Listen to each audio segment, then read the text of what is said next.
S people, good morning, good afternoon, good evening all of you. कैसे हैं आप लोग? होप आप लोग अच्छे होंगे। मैं बता दूं मैं भी अच्छा हूं। तो आज हम लोग बात करेंगे एक न्यू ड्रग के ऊपर जिसका नाम है एसिक्लोफिनेक। ठीक है, आपने एसिक्लोफिनेक के बारे में पहले कभी सुना होगा।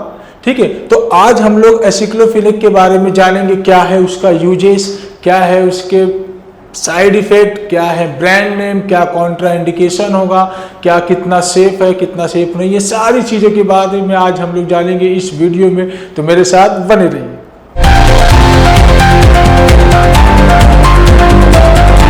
दोस्तों, एसिक्लोफिनेक एक non steroidal anti inflammatory class की दवा है जिसको हम लोग NSAID के नाम से भी जानते हैं। NSAID आपको हालांकि मालूम होगा, non steroidal anti inflammatory drug, जो बेसिकली पेन किलर का काम करता है, जिसको हम लोग एनाल्जेसिक वाले कैटेगरी में रखे थे। तो मतलब ये जो है डाइक्लोफिनेक, किसी का एक और एनालॉग है जिसको हम एसिक्लोफिनेक, इसका एक एनालॉग है डाइक्लोफिनेक। तो एसिक्लोफिनेक डाइक्लोफिनेक काफी दूसरे से सिमिलर मिलते हैं, है ना। तो ऐसे बहुत सारे पेन किलर है हमारे पास। बेसिकली एसिक्लोफिनेक की बात करें तो ये एंटी इन्फ्लामेटरी का भी काम करता है। मतलब बॉडी में कहीं पर भी इन्फ्लामेशन हो, दैट मीन्स कहीं सूजन हो, चोट लगने से कभी कभी सूज जाता है, रेड हो जाता है, तो उन सारी चीज़ों के लिए ठीक कर सकते हैं हम लोग, है ना। तो ये एंटी इन्फ्लामेटरी का काम करके देगा। इसके अलावा ये एनाल्जेसिक का काम करेगा, मतलब एंटी एनाल्जेसिक का काम करेगा। मतलब मान लीजिए बॉडी में कहीं पर पेन हो रहा है तो पेन को भी किल करवा के देगा। तो अच्छा खासा ड्रग है ये भी पेन किलर का। ठीक है, थोड़ा बहुत इसके अंदर एंटीपायरेटिक नेचर भी होता है। मतलब अगर थोड़ा बहुत हल्का फुल्का फीवर है तो उसको भी कम करवा के देता है। ठीक है, ये बिलोंग करता है class phenyl acetic acid derivative का, जिसका आप स्ट्रक्चर देखिए, फिनाइल एसिटिक एसिड डेरिवेटिव। तो ये ऐसे कुछ दिखता है, यहीं से इसका डेरिवेटिव डिराइव हुआ है। ठीक है, इसके अलावा अगर हम बात करें तो ये जो एसिक्लोफिनेक है, इसका जो डोज होता है ना, डोज वो 100 mg में ही आता है। बट ये बेसिकली डाइक्लोफिनेक से कम साइड इफेक्ट रखता है, तो काफी अच्छा दवा भी हो जाता है। ठीक है, ओके। तो ये रहा कुछ इंफॉर्मेशन अबाउट एसिक्लोफिनेक। हम बात करेंगे इसके फिजिकल प्रॉपर्टी के बारे में। जैसे कि मैंने आपको पहले भी बताया है कि कोई भी मेडिसिन, कोई भी ड्रग अपने जेनरिक फॉर्म में, यानी कि मैन्युफैक्चरिंग लेवल पे जो होता है, तो उसमें उसके जो प्रॉपर्टी हम स्टडी करते हैं वो बेसिकली वाटर इनसोल्यूबल होता है एंड ऑर्गेनिक सॉल्वेंट में सोल्यूबल होता है। ये मोस्ट ऑफ दी चीजें हमने देखा है। और व्हाइट टू क्रिस्टलाइन सॉलिड होगा या एलोविस क्रिस्टलाइन सॉलिड होगा, पाउडर के फॉर्म में होगा। तो ये इनका कलर और नेचर के ऊपर डिपेंड करता है कि कैसे ये सोल्यूबल होगा, कैसे ये इनसोल्यूबल होगा। Basically most of the salt जो भी ड्रग्स हैं वो सोल्यूबल होते हैं ऑर्गेनिक सॉल्वेंट में, है ना। व्हाइट क्रिस्टलाइन सॉलिड और एलोविस क्रिस्टलाइन सॉलिड, इस तरीके से आप देख सकते हो। ठीक है, अब हम बात करेंगे इसके यूजेस के बारे में, जो कि हमारे लिए इंपॉर्टेंट है। बेसिकली अगर मैं आपको बताऊं तो एसिक्लोफिनेक का जो यूज है वो मोस्टली हम लोग यूज करते हैं पेन में। ठीक है, और इन्फ्लामेशन को रिड्यूस कराने के लिए। ठीक है, पेन मतलब हाथ में, पैर में, बॉडी में किसी भी टाइप्स का पेन हो रहा है, इवन सिर में पेन है, तो इन सारे पेन को ये क्या करता है, कम करा के देता है। ठीक है, इन्फ्लामेशन यानी कि कहीं मान लीजिए चोट लग गया है ना, वहां पर रेडनेस हो गया, होता ना कभी कभी ऐसा चोट लगता है कि उस पर्टिकुलर जगह पर घाव बन जाते हैं। हालांकि ब्लड वगैरह तो नहीं आता, लेकिन ऐसा घाव बनता है जो देखने में रेड हो जाएगा और हल्का इन्फ्लामेशन आ जाएगा, तो वो काफी ज्यादा पेन करता है। तो ऐसे सिचुएशन को भी ये ठीक करवा के देता है। और इसके अगर यूजेस के बारे में बात करें तो ये अपने को रूमेटॉइड आर्थराइटिस की जैसी बीमारी को भी ठीक करवा के देता है। रूमेटॉइड आर्थराइटिस एक गठिया रोग, आपने सुना होगा, उस तरीके की बीमारी है, जोड़ों में दर्द होता है ना। दो जहां पर बोन का ज्वाइंट है वहां पर क्या करेगा, पेन करेगा। थोड़े से यहाँ पर वहां कर यूरिक एसिड बढ़ने लगता है, दैट मीन्स वहां के जो बोन है उनकी साइज बढ़ने लगती है, तो उसके अंदर बहुत ज्यादा पेन होने लगते हैं, है ना। नाम सुना हुआ गठिया रोग, है ना, घुटनों में ज्यादातर दर्द होता है लोगों को, तो वो तरीके का ये एक मेडिसिन है जो रूमेटॉइड आर्थराइटिस, जो इसका टेक्निकल नेम है, डिजीज का नाम है, उसको ठीक करवा के दे सकता है और देता भी है। इसके अलावा अगर हम लोग बात करें तो ये ऑस्टियो आर्थराइटिस में भी बहुत अच्छा रिजल्ट देता है। ऑस्टियो आर्थराइटिस अगर इसको थोड़ा समझें तो ऑस्टियो का मतलब होता है बोन, है ना, आर्थराइटिस मतलब बोन में होने वाले डिट्रैक्शन, बोलते हैं बोन की जो साइज होती है ना डिडाइलेट हो जाती है, बहुत बीच के जो लिगामेंट्स है, जैसे आप मान के चलिए, आप डायग्राम में देख लीजिए, मान लीजिए जो दो बोन जहां पर ज्वाइंट होते हैं उनके बीच में लिगामेंट्स होते हैं और कुछ विस्कस फ्लूइड्स होते हैं, तो वो फ्लूइड्स क्या होते हैं, थोड़े से कम हो जाते हैं, जिसकी वजह से बोन में बहुत ज्यादा पेन होता है और वहां पर इन्फ्लामेशन बार बार होने लगता है और बोन जो होते हैं थोड़े से वीक हो जाते हैं। ऑस्टियो आर्थराइटिस में जो बोन्स होते हैं थोड़े से वीक हो जाते हैं, जिससे बहुत ज्यादा पेन होता है। तो ऐसे सब कंडीशन में डॉक्टर एसिक्लोफेनेक को रिफर करते हैं कि भैया, प्रीफर करते हैं कि भैया ले जाइए खाइए, ठीक है। इसके अलावा एक और बेहतरीन डिजीज में रिजल्ट दिखाता है, उसका नाम है एनकाइलोसिंग स्पॉन्डिलाइटिस, नाम सुना होगा आपने, एनकाइलोसिंग स्पॉन्डिलाइटिस। ये एक बोन से रिलेटेड डिसऑर्डर है। इसमें क्या होता है कि जो स्पाइनल कॉर्ड की हड्डी है ना, रीढ़ की हड्डी जिसको बोलते हैं, तो वो स्पाइनल कॉर्ड की हड्डी के बीच में क्या होते हैं, कुछ मसल्स होते हैं, वो मसल के बीच वो मसल गायब हो जाते हैं, वो मसल के जो फ्रिक्शन होना चाहिए था वो कम हो जाते हैं। तो जो बंदा सीधा खड़ा होना चाहिए वो थोड़ा सा ऐसे झुक के चलता है, क्योंकि सीधा खड़ा होगा तो उसको यहाँ पर बोन में क्या होगा, पेन होता है। हालांकि जो नॉर्मल बोन होता है स्पाइनल कॉर्ड का, उसके बीच में बहुत सारे मसल्स के लेयरिंग होते हैं, जिसको इंटरकोस्टल मसल बोलते हैं, और वो मसल जब कम होने लगते हैं, डिलेटेड होने लगते हैं, डिप्लेशन आ जाता है उनमें, तो वो क्या करता है, बोन आपस में टकराने लगते हैं, जिससे बंदे को थोड़ा सा ऐसा आप देखेंगे झुक के चलेगा, है ना। तो वो भी एक बहुत बड़ा डिसऑर्डर बन जाता है, एनकाइलोसिंग स्पॉन्डिलाइटिस। तो उसके लिए भी हम लोग एसिक्लोफेनेक को यूज कर सकते हैं। इसके अलावा अगर बात करें तो कुछ फीवर में भी अच्छा खासा रोल दिखाता है थोड़ा बहुत, है ना, बट उतना फीवर के लिए तो बेसिकली आपको मालूम है हम लोग पैरासीटामोल ही यूज करते, बट ये भी थोड़ा बहुत फीवर को कम कराता है। लेकिन बेसिकली ये क्या करेगा, पेन को रिड्यूस करेगा, इन्फ्लेमेशन को रिड्यूस करेगा, किसी भी तरीके का कोई भी दर्द होगा बॉडी में तो उनको कम करवा के ये देता है, ठीक है। तो ये रही इसका यूजेस के बारे में। अब हम बात कर लेते हैं थोड़ा सा इसके मोड ऑफ एक्शन के बारे में और मैकेनिज्म ऑफ एक्शन के बारे में।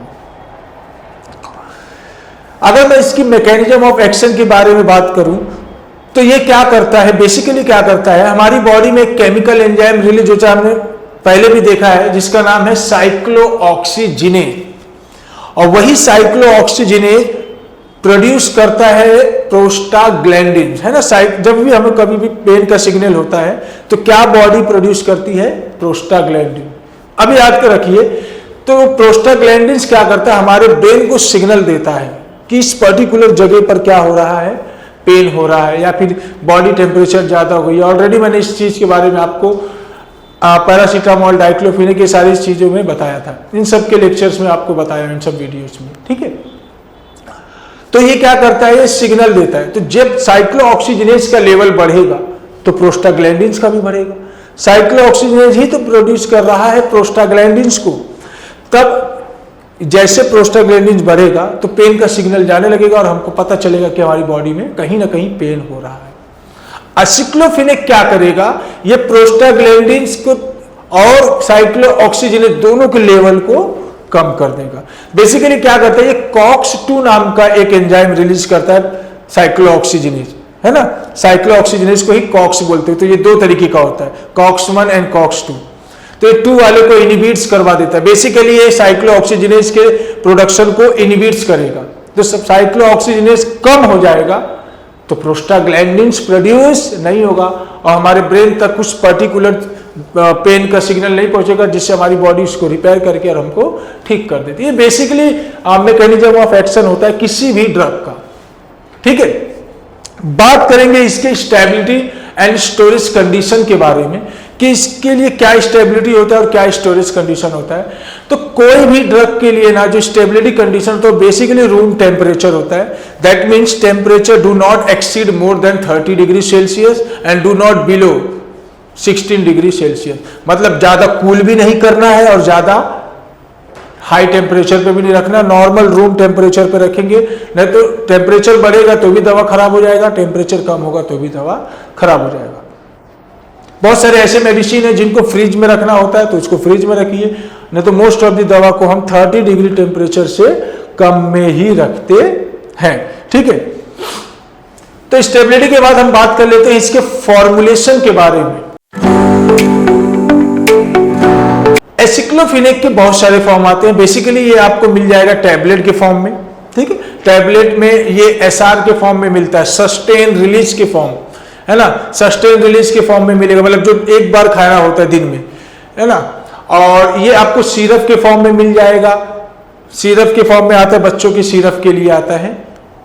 इसके अलावा ये आपको जेल के फॉर्म में मिल जाएगा जो टॉपिकल लेयर पे अप्लाई करना होता है। जैसे आप देखेंगे बहुत सारे क्रीम्स आते हैं, जेल आते हैं, तो जेल के अंदर भी एसिक्लोफिनेक, पैरासीटामोल, डाइक्लोफिनेक जैसे बहुत सारे कॉम्बिनेशन के फॉर्म में मिल जाते हैं, तो उस फॉर्म में भी आपको देखने को मिलेगा। ठीक है, बात कर लेते हैं इसके कुछ ब्रांड नेम के बारे में। इसके बहुत सारे पॉपुलर ब्रांड नेम है, जैसे कि डोलोकाइंड, नाम सुना होगा आपने, डोलोकाइंड मैनकाइंड का है ना।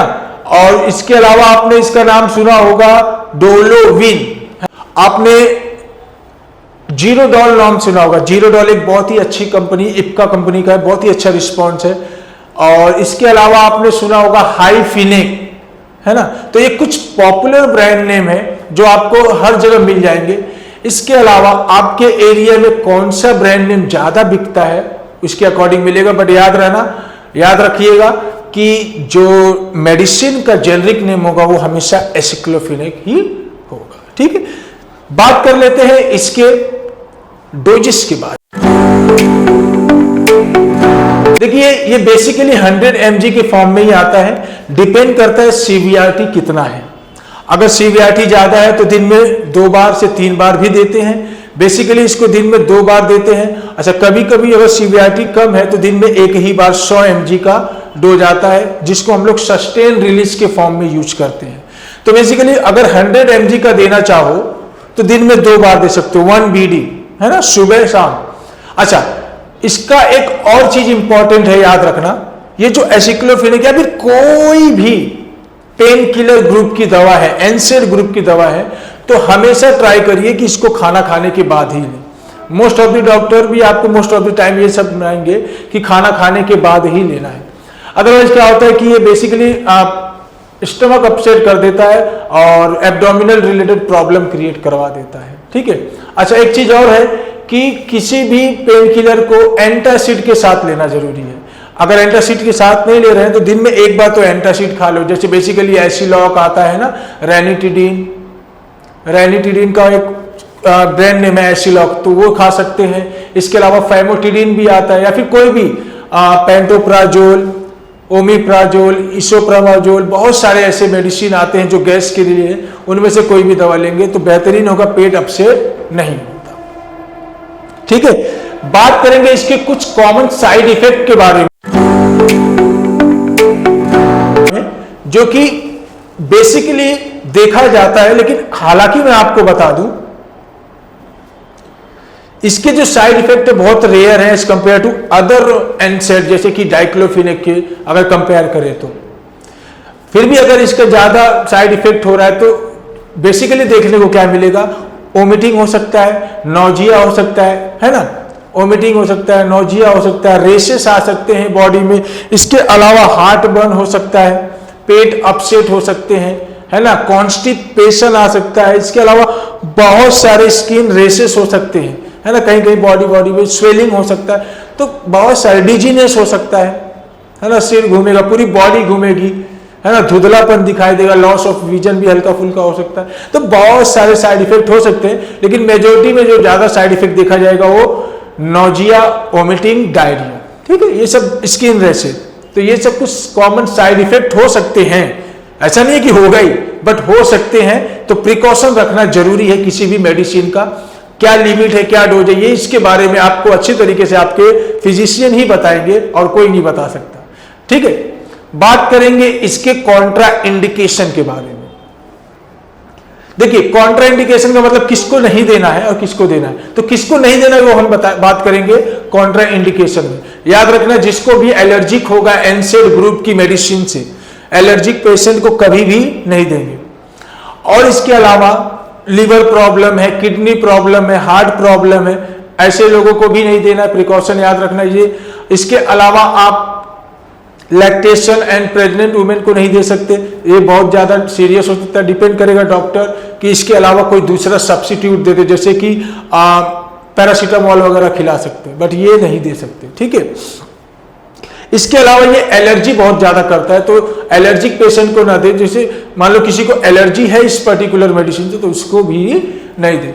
तो ओवरऑल मैं आपको बता दूं, एसिक्लोफिनेक ठीक है, पेन किलर के लिए बेहतरीन दवा है।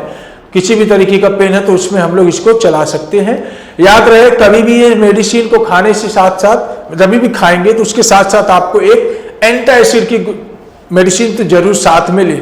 और आप बेसिकली देखोगे तो डॉक्टर भी जब प्रिस्क्राइब करते हैं तो एंटासिड डाल ही देते हैं, क्योंकि एंटासिड नहीं करेंगे तो बहुत ज्यादा हीट प्रोड्यूस करता है बॉडी में, पेट में गैस बना देगा। गैस बनाने के साथ साथ हार्ट बर्न और इरिटेशन, बॉवेल मूवमेंट, बहुत सारी चीजें प्रॉब्लम हो जाती है ना। फिर से वही बात कहूंगा कि कोई भी सेल्फ मेडिकेशन ना करें। जब भी आपको कोई प्रॉब्लम होती है तो आप अपने नियरेस्ट फिजिशियन को दिखाकर उनसे अपना जो भी दवा लेना है वो लीजिए। सेल्फ मेडिकेशन आपके लिए नुकसान हो सकता है एंड प्रॉब्लम क्रिएट कर सकता है। ठीक है, यहां पर मैं आपको सिर्फ नॉलेज पर्पज के लिए बताता हूं। मैं कभी भी आपको ऐसा नहीं कहूंगा कि आप खुद से जाके मेडिसिन लीजिए। और ध्यान रखिएगा, कभी भी कोई भी मेडिसिन ले तो उसके बारे में पूरा जानकारी हो तभी लीजिए। ठीक है, और कभी भी दिखाना है तो डॉक्टर को, एक रजिस्टर फार्मासिस्ट को या फिर एक रजिस्टर फिजिशियन को दिखाकर उनसे ही, उनके ही अंडर में आप मेडिसिन को कभी भी लीजिएगा। ठीक है, तो मिलेंगे एक और नए ड्रग के साथ नेक्स्ट टाइम। तब तक के लिए थैंक यू वेरी मच।